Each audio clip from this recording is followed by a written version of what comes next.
Chicos, hola, ¿cómo están? Estamos en la cuarta semana, qué lindo. Bueno, estamos en la cuarta semana, sí, vamos a empezar. Vamos a estar viendo esta semana los usos de ser y estar. Y además de los usos de ser y estar, vamos a estar viendo, vamos a ver la diferencia entre saber y conocer, ¿ok? Esto es lo que vamos a ver esta semana, ¿sí? Ok, empezamos. Esta semana, ¿sí? Vamos a ver la diferencia entre ser y estar, ¿no? Sabemos que saber, ser y estar, los dos, no me permite, espera. Que a veces no me permite anotar, y yo no sé por qué. Ok, aquí tenemos. Ser, ¿no? Significa to be, y estar también significa to be. Oh, entonces, ¿cuál es la diferencia? ¿No? Oh, perdón.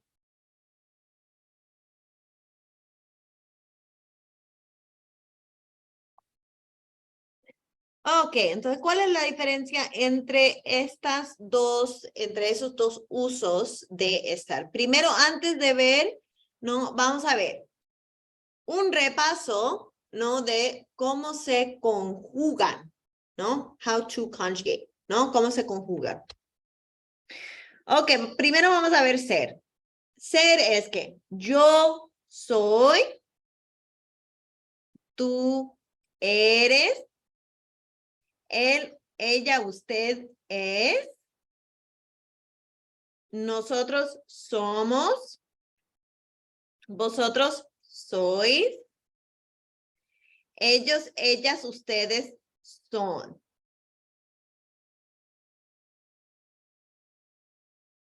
Estar, ¿no? Es yo estoy, tú estás, él, ella, usted está, nosotros estamos, vosotros estáis, ellos, ellas, ustedes están. ¿Sí? Ok.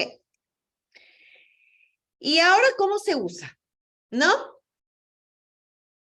Ser es para todo lo que es más como permanente, ¿no? Por ejemplo, origen, nacionalidades, profesiones, características, descripciones, fecha, hora, dichos impersonales, intenciones y identidad, ¿no? Ok, ¿qué son?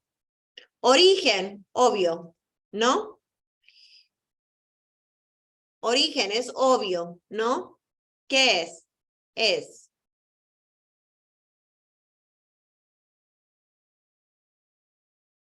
nacionalidades, profesiones, características, descripciones, fecha, hora,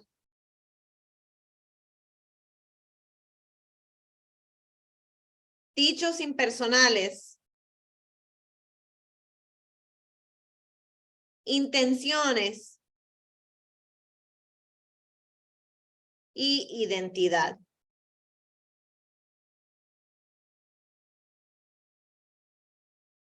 ¿Por qué es más permanente? ¿No? ¿Por qué es más permanente? Porque ser es más intransitivo. So ser is something that we use for things that we consider to be more permanent or intransitive, things that change maybe over a longer period of time or don't change at all, right? So for example, origin, even if you change countries, you change citizenships, where you are from originally doesn't change, right? You were always born in a place, and so you will continue to be born in that place. So your origin doesn't really change. So that's something that's more permanent, right? It's considered to be more permanent. Nationality, right? So your nationality generally tends to stay the same unless you take active steps to change that nationality. You can change your citizenship, but it's not something that's going to happen fast. It's something that is going to take an incredibly extensive, long period of time in order to change it, and also a substantial financial investment, right, to do that. For example, a lot of European countries, right, it's a minimum of a 5-year process, right, and thousands of dollars to change it. So you can change your nationality, but it's not something that is going to be quick. It's going to be something that changes over an extended period of time. Things like professions are also viewed as things that are much more permanent because, again, you have to take active steps over extended periods of time to change those things, right? So, like, for example, you can want to be a doctor, right? But what do you have to do in order to be a doctor? You have to go to 8 years of medical school and however many years of residency and however many years of fellowship and however, whatever, right? There is a process, right? Like that movie Legally Blonde, where he's like, do you think she woke up and she thought, I'll go to law school today? That is not how that works, right? We have to, in order to get into law school, you have to get a bachelor's degree. You have to take the LSAT. You have to get into a school, right? There is a process to be an attorney. Once you have done all 3 years of law school, you still have to pass the bar, right? So it's not just like you wake up one day and you think, I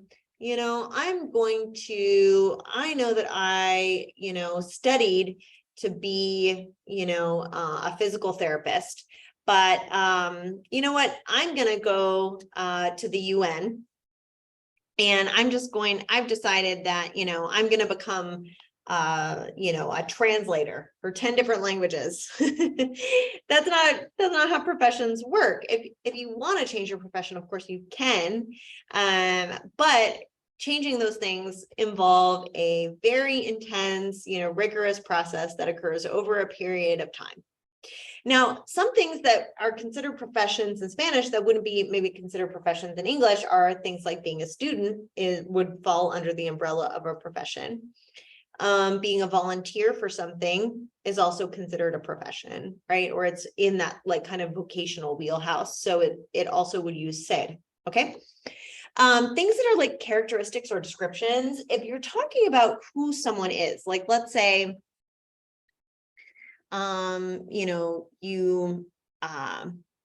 you meet this lady at a conference, and 5 years later, someone is asking, oh, what's she like? Oh, well, I haven't seen her in 5 years, but man, she was so smart. She was so charismatic. She was very winning.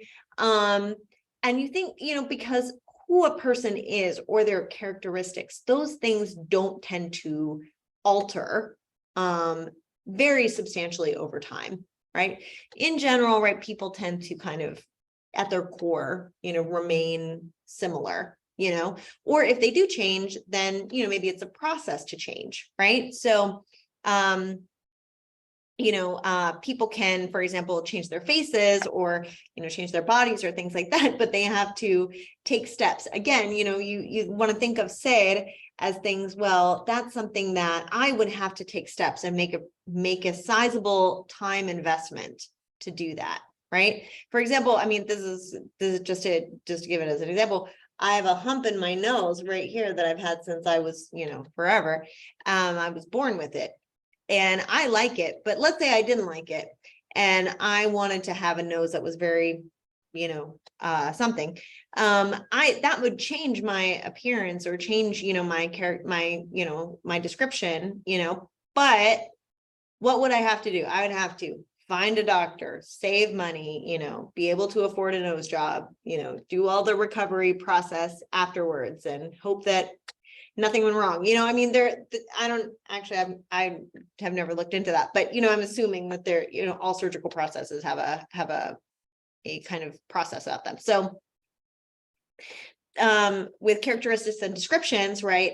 Those are things that you want to think about. You want to think about things that it would take time to change them. Even let's say, for example, I decided I don't like the color of the walls in this room, right? And I wanted to make them a different color. That's a description, right? What are the color of things, or what's the color of a wall? I have to go out and find a paint that I like. I have to pick the color. I have to get that color mixed. I have to make a day and set down tarps all in the room. And then I have to tape off, the ceiling. And then I gotta paint the walls. And then, it takes a while. Like, I mean, anybody who's painted a room, I've done it, once or twice in my lifetime. And, it's very time consuming, like it takes many, many hours, sometimes days, to paint just one room. So that's why characteristics and description will fall underneath something that's more permanent, right? Because it's something that would take time in order to change. Dates and times are considered to be permanent, right? Because they remain static throughout the year. Like, for example, just to put it in perspective, right? Let's say, May 4th was, your least favorite day of the year, or, you hated Valentine's Day. It doesn't matter, right? Or you can hate Christmas, or, whatever, right? You can hate a holiday, but the date for that holiday is going to come at some point during the year, regardless of how you feel about it, because there will be 365 days in that year. And there will always be a May 4th. There will always be an October 30th. There will always be, February 2nd. What day is it today? January. What day is it today? January 26th or whatever. There's always going to be one of those days. You will wake up and the date will just consistently keep moving forward, and the time is the same, right? I'm not a morning person, right? So maybe, for me, I don't love, 6 o'clock in the morning, but whether I like or dislike 6 o'clock in the morning, there's always going to be a 6 o'clock in the morning. There's always going to be a 10. There's always going to be a midnight. There's always going to be a noon, right? So that's one of the kind of interesting things about the dates and the time, is because so people will often say, oh, well, it's constantly changing. Every day is a different day. But every year, consistently, those dates come up. Every day, consistently, the times always roll through and stay the same. So they are more permanent than impermanent. Dichos impersonales are things like if you would say to somebody, oh, that's right. That's true. Those are the kind of things that are, they are formulas, so they always remain the same. So they use said. Intentions and identity, those are a little bit harder to explain. Let's look at them together. Okay. Identity is for when you're like talking about who you are, right? So like if I wanted to come up to someone and they say, oh, hi, I am so-and-so. And then I would say, oh, I am so-and-so. I'm going to use ser, right? I'm identifying myself. Or if I am identifying, my relationship to someone else, and I would say, oh, this is my husband, or this is my sister, or this is my parent, or this is whatever. I'm identifying how I relate to them. I'm going to use ser, okay? Okay, let's look at it together. Orígenes en nacionalidades, como por ejemplo, Carmen es de San Juan.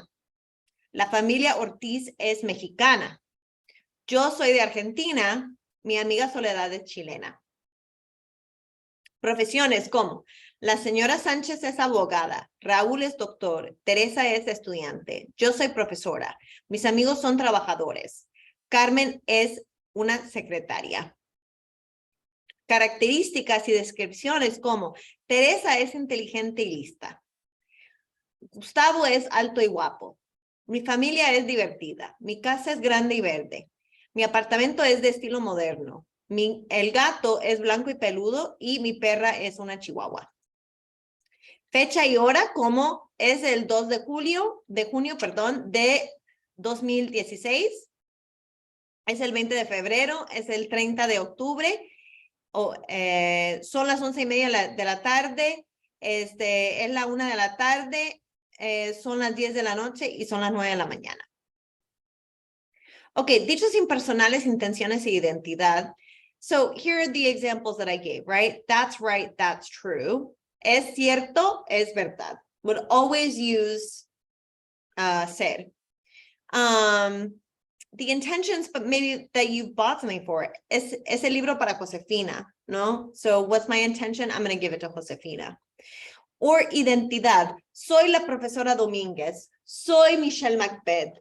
Es mi esposo. Es mi primo. Es mi hermano. Es mi madre, ¿no? So identifying how people are in relationship to you also. Okay, usos de estar are considered much more transitive. And what you want to think about with estar is things that are going to change within maybe a 24 to 48 hour window. Okay, so, por ejemplo,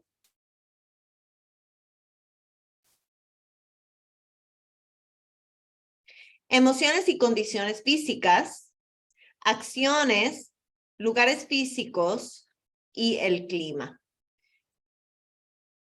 So a really good way to think of this is, first ask yourself, if you want to know whether it's going to use ser or estar, first ask yourself, does it use estar? Because estar only has 4 situations.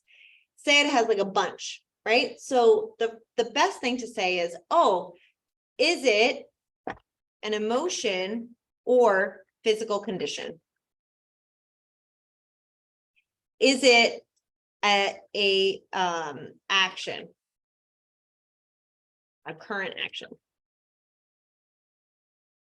Is it a physical location? Is it weather? And if it's none of those things, what do I know by default? It has to be ser, right? So this is the thing that is really tricky, is that sometimes people will get too deep in the weeds. But the best thing to do is just to say, oh, do I know it's going to use estar? If I know that it's going to use estar, I just conjugate that. If I know that it's not going to use estar, I just default to ser. Yeah? Okay. So why do these use estar? Emotions and physical conditions are constantly changing, right? I can be happy. The next moment I can get really bad news. I can be sad. I can be talking to somebody and they say, oh, I notice you're sad. I'm going to tell you a joke and make you feel better, right? And there you go, right? My emotions are just always all over the place. Everybody's emotions are always all over the place, right? So it doesn't matter who you are. So our emotions are just in flux, right? Constantly changing. Our physical condition is always constantly changing, right? So every morning, whenever we wake up, for example, we're not clean, right? So we have to take a shower or, get clean somehow. If we're clean during the day, we might go out and play soccer with our friends, or go, do a sport or go for a run, or, whatever. And then suddenly we're not clean anymore, right? It's a physical condition. We might pick up our room and or pick up our space and think, oh, thank goodness, I finally gotten my space really nice and clean. And then, we agree to watch our niece or watch our nephew or watch a child. And, before we know it, the room is messy again, right? Or, we may get everything really orderly and really clean, and then, oh, we lost something. And then, the room is a mess again. So, those things are just constantly changing. What we're currently doing is constantly changing, right? Right now you're watching this video, but in an hour, you're going to be maybe cooking, you'll be doing laundry, you'll be like talking with friends, you'll be going out with friends, maybe you'll be working, what you are currently in the process of doing, it's just always changing. And Your physical location is always constantly changing, right? So maybe you come on campus because you have a class, then you go to the library because you need to study, then you go home because you need to go to work, then you go to work, then you go back home. You see, it's just boop, boop, boop, boop, boop, boop. You're always moving around. And the weather is always changing, right? We live in Florida. We know the weather is always changing. So we don't have to worry about that. So, okay, here's some examples. This is a good way to remember the uses of ser, is to think of CAP, conditions, actions, places. So that's a little acronym for you. Okay. Ejemplos, ¿no? Estoy cansado. Estoy tarde. Estoy listo. Víctor está triste. Esperanza está emocionada. David está ocupado. Roberto y Humberto están sucios. O acciones. El presente progresivo is just a way of using the ing. Whenever we say I am working or I am going or any ing-ing, right? We have a way of forming that in Spanish, and it is using either ando or yendo, no? So we take off the infinitive and then instead we put ando, or we take off this infinitive and we put yendo. Right? But we need a verb in order. So like in English, for example, we don't say I working. We don't say I going. We don't say I doing. We say I am going. I am doing. The I am is the estar, right? That's the estar part. We need that, right? And it works basically the same. So the only difference is we are going to use the presente progresivo in Spanish to talk about current actions rather than general actions. So in English, if we think of it as like a ratio, in English, we use the present progressive probably like 80% of the time, right? And then we're going to use like the present tense for like 20%. In Spanish, those ratios are inverted. So in Spanish, you're going to use the present tense like 80% of the time and the present progressive like a 20% ratio, because you're just talking about current activities. Estamos jugando fútbol, por ejemplo. Rodrigo está estudiando. Mis amigos están corriendo.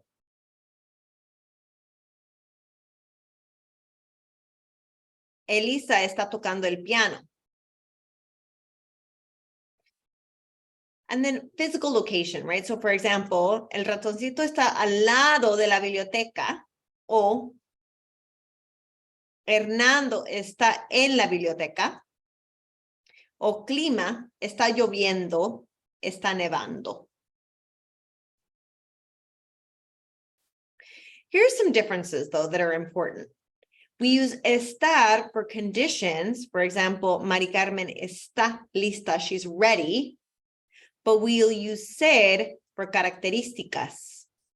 Teresa es lista, es decir, ella es inteligente o ella es una persona muy lista. ¿Sí? We use estar for emociones, como mis amigos están aburridos, they're feeling bored. But we use ser to talk about características. For example, ella es aburrida, that is to say, she is a boring person. No? We would use estar for lugares, right? For physical locations. Ella está fuera de la biblioteca, but we are going to use ser for descriptions. Es una biblioteca. It is a library. That's a description of it. What is that building? It's a library. Es una biblioteca. We're going to use estar for acciones. No, están durmiendo. And estar for places, right? Están adentro de la casa. But ser for descriptions. Es una casa muy grande. Now, this is a kind of a small note when it comes to ser and estar. Words can have different meanings depending on whether you use ser or estar. For example, you can ser bueno or estar bueno, but they mean different things. Es bueno, he is a good person. Está bueno, it's delicious because you're eating food. Ser católico versus estar católico. Pedro es católico, as in he is a Catholic. Pedro está católico, he's feeling in good health. Ser despierto versus estar despierto. Es un niño despierto, meaning he's quick, right? He's quick-witted. El niño está despierto, he is physically awake. Ser interesado versus estar interesado. Mario es interesado, as in he is self-interested. He is a self-interested person. O Mario está interesado en aprender español. Mario is interested in learning Spanish. Like that's where his current interest lies. Ser listos versus estar listo. That's one we just talked about. Es listo, he's smart, but está listo, he's ready. Ser malo versus estar malo. Andrés es malo, he's a bad person, no? O Andrés está malo, he's feeling poorly. Ser orgulloso versus estar orgulloso. Es orgulloso, he is arrogant, like as a person. Está orgulloso, he's feeling proud of something, right? Ser rico versus estar rico. Es rico, he's a rich person, but estar rico is, it tastes delicious, no? Ser vivo versus estar vivo. Luis es vivo. Oh, he's quick, right? Again, it's like despierto, right? He's quick, no, on his feet. O está vivo, he is physically alive right now, no? So it does really make a difference, right? So here's some other words, right, that it can change the meaning of the word, whether if you use ser versus estar. Here's some uses that only use estar. Estar muerto, estar cansado o casado. Estar enamorado, estar vivo, estar embarazada. These are going to be used with estar. And this one is one that's weird that uses ser and that always doesn't make sense to people, which is eventos. La fiesta es en el bar, el examen es en la sala. Are always going to use ser. Okay. Let's do this little example. Yeah? Let's look at Eva and Antonia. Eva es española, es una chica responsable, es muy guapa. Those are all, es española, nacionalidad. Es una chica responsable, característica. Es muy guapa, descripción. Está haciendo un máster. How do we know that this one is going to be estar? We have our ing right here. So that tells us it's an acción, and so it uses estar. Está un poco nerviosa. Nervous is an emotional state. So, está un poco nerviosa porque mañana tiene un examen is an emotion or a physical condition. Está bastante cansada, that is a physical condition, right? Porque anoche estudió hasta la tarde, so we're going to use estar. En la foto está a la izquierda. What is her physical location? She is the one to the left. So she's going to use estar. Okay, let's do it again with Antonia. And we have Antonia, es italiana, nacionalidad, es arquitecta, profesión, está trabajando, ando. We have an ando, an ing, so it's acción, ¿no? En un estudio de arquitectura, es una chica simpática y sociable. Característica, es muy alta. Descripción, ¿no?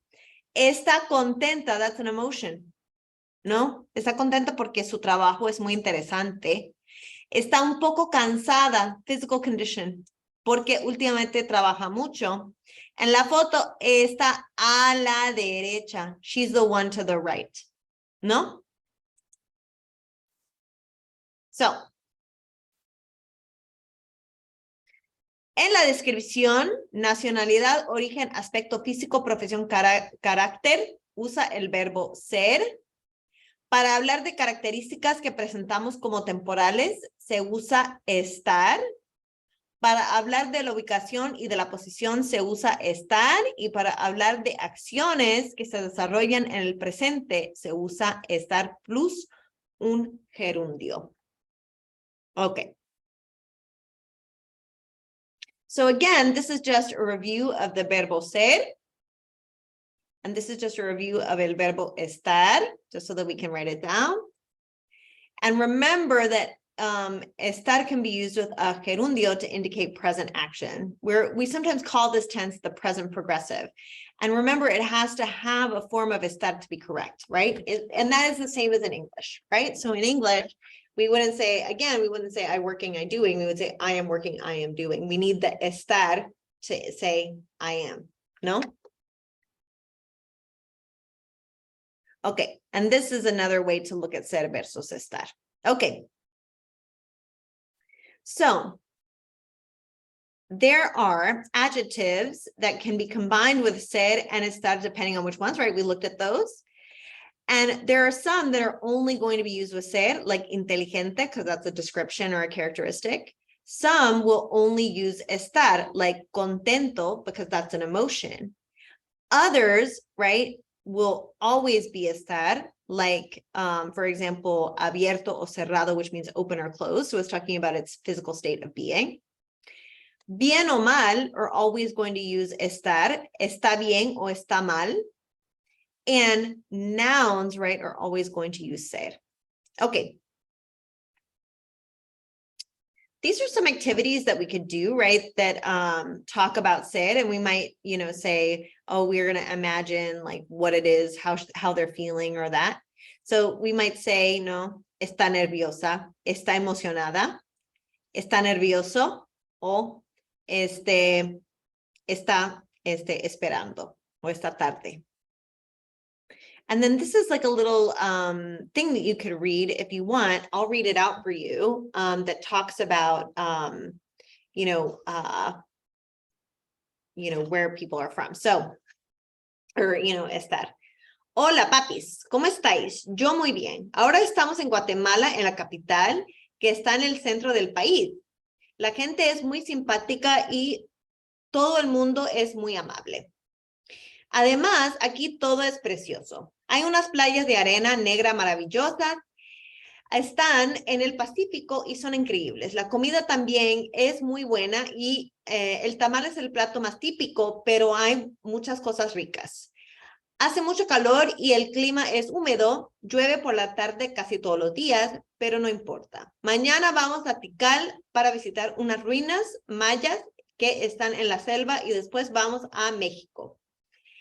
Os escribo desde allí, ¿vale? Un beso muy grande, Lola. Okay. This is an activity that I sometimes do with my class, my in-person class. Just really quickly, what I would like you to do is you're going to pause and you're going to fill in the blanks with ser, and then we're going to go through it. Okay, so let's assume, right, that you've done this. And we're going to go through. Yo soy de Madrid, ellos son de Moscú, vosotros sois de Londres. Isabel es española, nosotros somos franceses, tú eres inglés. Oviedo es una ciudad que es en el norte de España.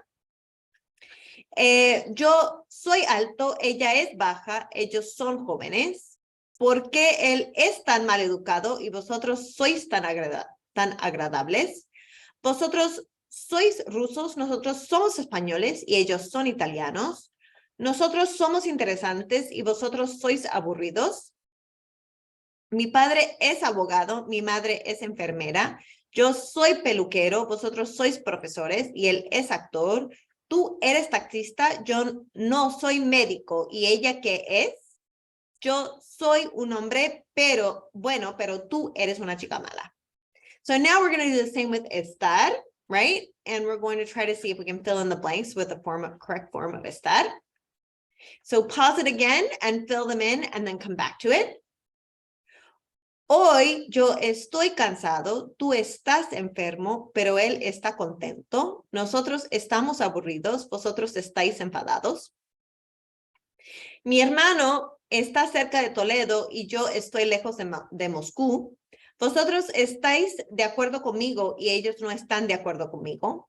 Mi hermano está con vosotros y ellos están con él. Tú estás en la playa, mi hijo está en la escuela, nosotros estamos aquí. La camisa está rota y sucia, pero los pantalones están nuevos y limpios. Los profesores están ocupados y los estudiantes están ociosos. Tú no estás embarazada, pero él está triste. El perro está enfermo y por eso nosotros estamos preocupados. Madrid está en el centro de España y Barcelona está cerca del mar. Los libros están dentro del armario y los cuadernos están debajo de la mesa. ¿Por qué tú estás en el campo y ella está en la montaña? So now it asks you to pick, which you would use, ser or estar. So let's pause it, and then let's go through what you would do together. Yo estoy en Italia. Why estar? Because I'm talking about my physical location, not where I am from, but where I am currently. Y, and then here we have nationality. Español, soy español. Now again, we've got physical location. How do we know that? We've got this little preposition here. We have en and en. The en tells us that we are talking about physical location. So again, physical location, ella está en España y es francés.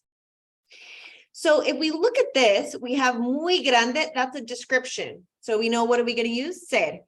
Moscú es una ciudad grande, but then we're talking about lejos del mar. Lejos is a preposition, so we know it's going to use estar. Está lejos del mar. Here, we're talking about its physical kind of state. So my guess is we're going to use estar for both of these. El metro está lleno de gente por la mañana, pero es muy rápido. So this is describing how fast it goes. So it's going to be a description. We have fuerte, that's a description. Mi padre es fuerte, pero hoy está enfermo.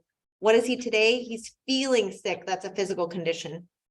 No, and then we have triste, that's an emotion. So estar. Nosotros estamos tristes porque nuestro gato está malo. He's not feeling well, right? So those are both emotions or physical conditions. Enfadados is an emotion. So that's going to use estar. Vosotros estáis enfadados porque la comida, and it's talking about its physical condition. So we're going to again use estar, está fría. So rotos is a description. Bonitos is also a description. So we're going to use es son two times. So los pantalones son están rotos because they're currently broken. I'm sorry. And son bonitos, perdón.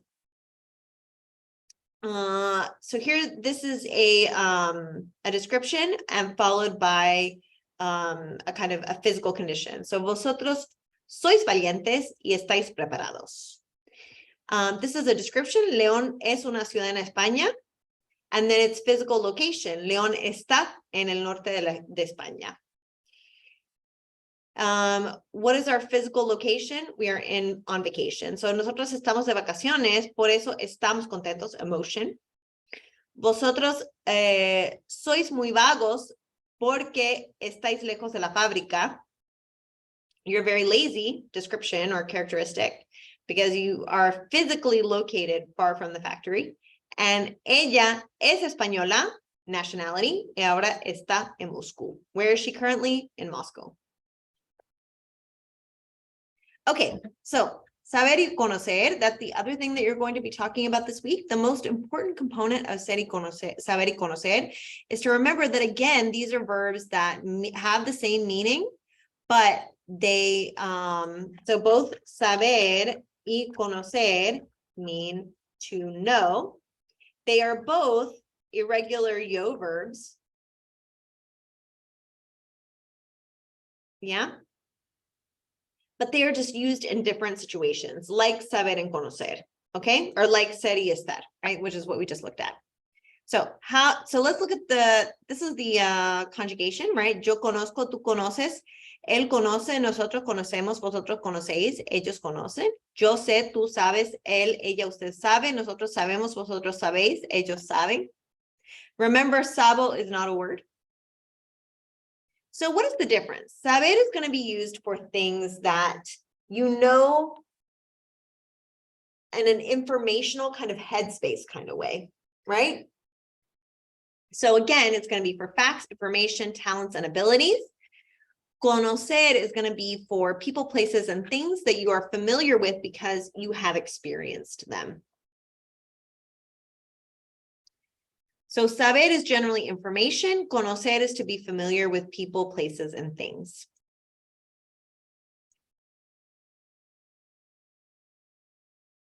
So while they both mean to know, they mean to know different things, right? So let's do a little example. Look at these sentences in English and see if you can tell whether you would say saber o conocer. Okay, so I'm going to assume that you've paused it and you've written out saber o conocer, and then we're going to go through the answers. So I know how to play tennis and soccer. It's saber because it's a talent or an ability. She knows Katy Perry. It's a person, so it's conocer. We know how to ride a bike. A talent or an ability has to be saber. You know the history of Europe. There's more than one way that you could do this one. I think you could make an argument for both saber and conocer, but it's information, so we're going to use saber. They all know Spain because they have been there, so conocer. He knows where Nicaragua is. That's information about Nicaragua, so it's saber. My brother knows how to speak 3 languages. That's a talent or an ability, so we're going to use saber. And they know how to speak Spanish, so that is also saber. So let's do the same thing here, right? So let's see whether we would use saber o conocer. Go ahead and see how you did. Esquiar is a talent or an ability, so it's going to be saber. Cine is a thing, so it's going to be conocer. But how do we know the cine cubano? We have researched it. We have watched a bunch of Cuban films. That's how we know it. We have personal experience with it. Hablar francés, it's a talent or an ability, saber. Madrid, it's a place, so we conocer, but we know it because we have been there, right? La actriz Penélope Cruz, conocer, but we know it because we have met her. Información sobre la vida de Penélope Cruz, it's information, so it's saber. Jugar baloncesto, it's a talent or an ability, so it's saber. El arte de Salvador Dalí, so it's a thing, so it's conocer. Los padres de mi compañera de cuarto, it's people, so it's conocer, right? But how do we know them? We met them. Y de dónde es mi compañero de cuarto, that's information, so it's saber. Here are 2 activities that you can also do. I'm just going to go through the answers really quickly. And if you'd like, you can try to do them on your own time and then see how you do. So let's go through the answers. Querida Karina, sé que te va a gustar mi pueblo. Conozco los lugares más bonitos y también conozco a muchas personas muy amables de la universidad.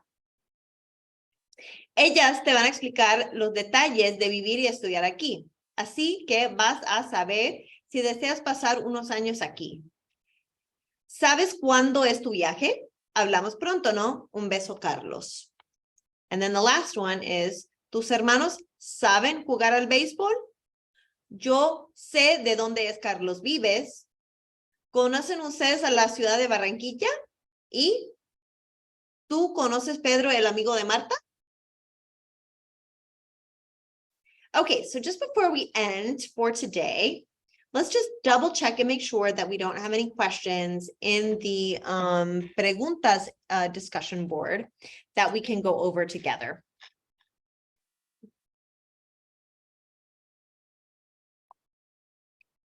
So I'm just going to go into the preguntas discussion board and just make sure that everyone has had their questions met.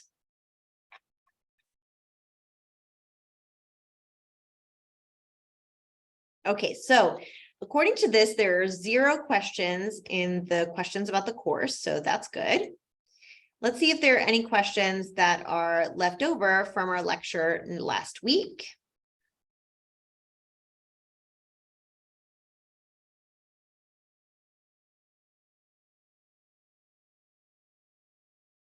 Just double check, make sure we don't have any questions. So far, no questions.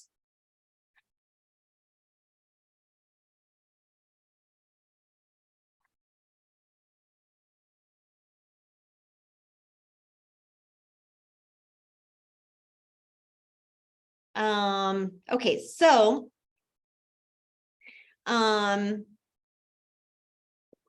one person says something that was confusing is how to express definitive action.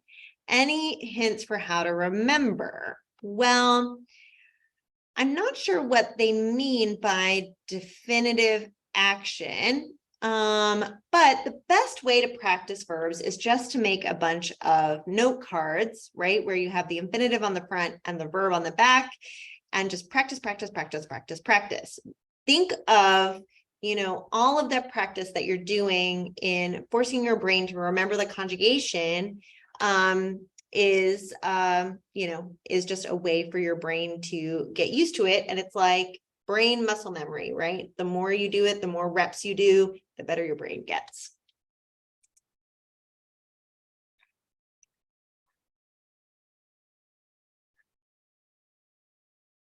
Okay, so nothing yet.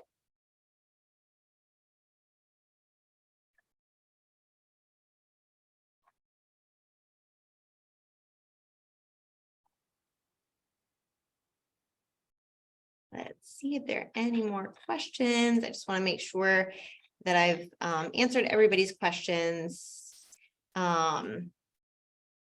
Okay, so there is a song, somebody asked, is there a song about verb conjugation? And there are more than one, but I really like these. There is a little YouTube channel. Okay, by this guy. I will show you guys here.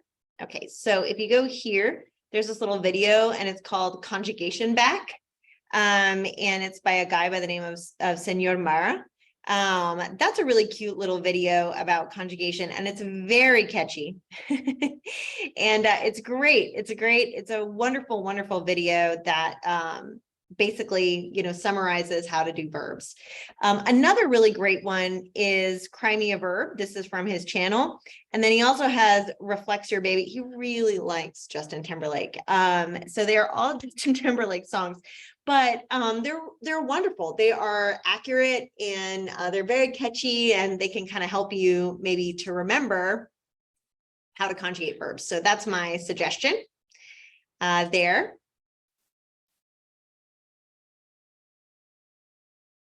Okay. All right, let's see. So remember, okay, so one person asked, how do we know sometimes what verb to put in whenever there's no identifier? So this is kind of complicated because Spanish is what we call a null subject language, which means that it doesn't require a subject because the subject is understood, right? So there are rules in Spanish to know intuitively what is a subject and what isn't a subject, because the subject pronoun is not required, right, in Spanish. For example, the one that the question gives is, vosotros sois españoles, no somos ingleses. The reason why it would be somos is because it's a response to the question. So if someone asked, are y'all Spanish, you would say, no, we are, right? That would be the answer. So Spanish is assuming that your brain is going to know it's a response, and that if you were asked a question in a you, then you're going to answer it in a certain form, right? So if you're asked it in a you singular, you're going to answer it in an I singular. If you're asked it in a you plural, you're going to answer it in a we plural, right? Spanish is assuming that your brain is going to make those leaps. I would say look for the subject identifiers or ways to identify the subject, just kind of based on kind of hints, or what you can kind of logically guess, right? Okay. And let's see. We're almost done with all of these questions. I just want to make sure that I've answered everybody's questions, like just in case anybody has some additional questions. Okay. I'm almost done, I promise. All right. It looks like there are no more questions. Okay, wonderful. Well, fantastic. All right. Well, guys, I'm so glad that this has gone really well. I hope that y'all are finding these little lessons, beneficial, and that they're kind of helping. Again, if you need any help or if you need any additional support or if you want anything, I'm here for you. Just kind of reach out, let me know, and I'm happy to, be a support in any kind of way. And I would just, as always, I'm here for you. If you need anything or if you need any help, feel free to email me and let me know. I know I haven't graded your assignments yet, but I will be getting to them very soon. I promise. Okay, guys. Bueno, chicos. Chao. Que les vaya bien. Les veo la semana que viene en la 5ª semana. ¿Sí? Chao. Hasta luego.